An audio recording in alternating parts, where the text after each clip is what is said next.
Daily saga that is Antonio Brown and the Steelers continues.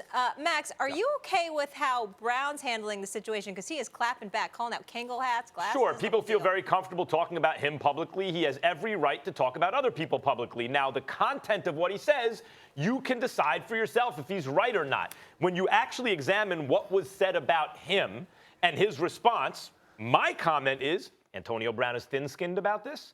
He is defensive. He does not like any kind of criticism.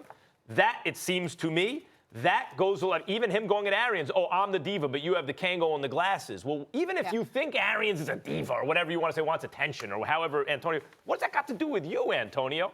So he's clapping back, Antonio. You have every right.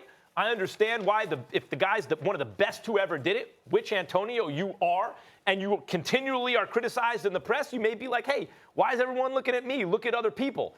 I just think that if, Antonio, you look at what they actually said about you, it doesn't seem to line up with your response. In other words, you seem to think they said other things. No one's questioning your talent or anything like that. So I guess my question, guys, is, does Antonio, do you think you're not a diva? Do you think that because lots of wideouts have had some of that in their personality, and people, including me, seem to see that in you too? Doesn't mean you're any less great or anything like that, but we see it, and we can point to examples where we think that that's the case. That's all. To answer this question specifically, and I hope Antonio Brown is watching, he's wrong. And you know where he really, really went wrong and he really went off the rails? When he started talking about Emmanuel Sanders. I just so happened to be in front of my TV. I was running around, and then I turned on the TV, and I'm flicking channels, and I saw Emmanuel Sanders on the NFL Network over the weekend. He actually came to the defense of Antonio Brown. He was the one that brought up Big Ben Roethlisberger. He was the one that pointed out how Ben said some things that rubbed people the wrong way, and he could understand how it would rub Antonio Brown the wrong way.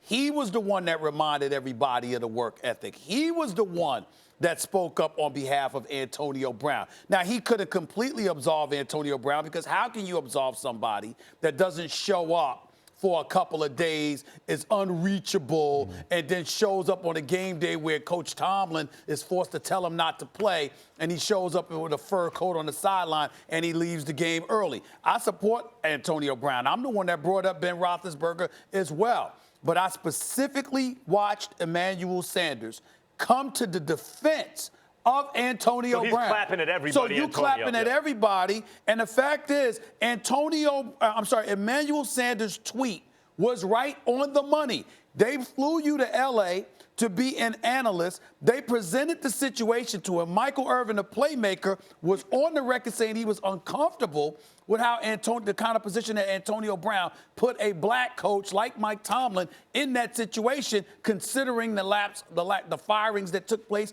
and the lack of hirings of minorities. So the bottom line is, Emmanuel Sanders was the one up on the set, more supportive than Antonio Brown than anybody. And to call him out, it's just inaccurate. Flat out, plain and simple. I watched the whole segment. Emmanuel Sanders came to the defense of Antonio Brown and did not deserve Antonio Brown saying that tweet to him. Yeah, and I agree, man. I just think that Antonio Brown right now is extremely sensitive about this situation, not only in Pittsburgh, but from everyone surrounding him. If it's Bruce Arians or it's Emmanuel Sanders, anyone talking about this situation, he's going to clap back and say something about it. I just feel like this. Look, this guy is so talented at what he does.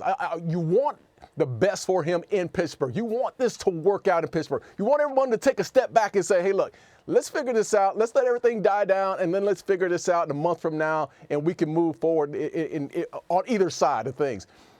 But Antonio Brown needs to start looking at himself as a commodity as well, because if he doesn't stay in Pittsburgh, there's 31 other teams that are going to sit there and watch what's going on. All this clapping back. There's 31 other teams that are going to be saying, are we going to have to deal with this same type of attitude when we bring them in, whether we're San Francisco, or Green Bay Packers, or the Arizona Cardinals? Are we going to have to deal with this same type of clapback when things go wrong? And I think Antonio and his representation need to take a step back and say, hey, look, Darren, we are a commodity. Let's chill out.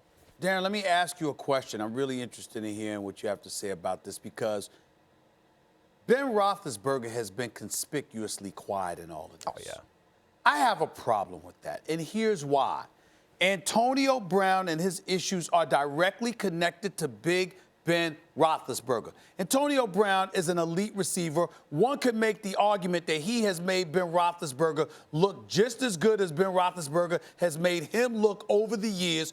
Clearly, there's a divide there, and as all of this is going on, we're not hearing a word from Ben Roethlisberger, to me, is right in the middle of all of this.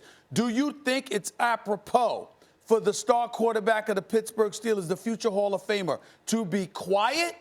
Or should he be obligated to speak up about this? Because the last time we heard from him, I'm going to put it out there, it appeared as if he was on radio lying because he said there was absolutely no problems with him and Antonio Brown. And clearly that's not the case. Right. I think if Ben Roethlisberger really wanted Antonio Brown back, he'd be very loud as far as making his point about bringing Antonio Brown back and being a part of the family and moving forward.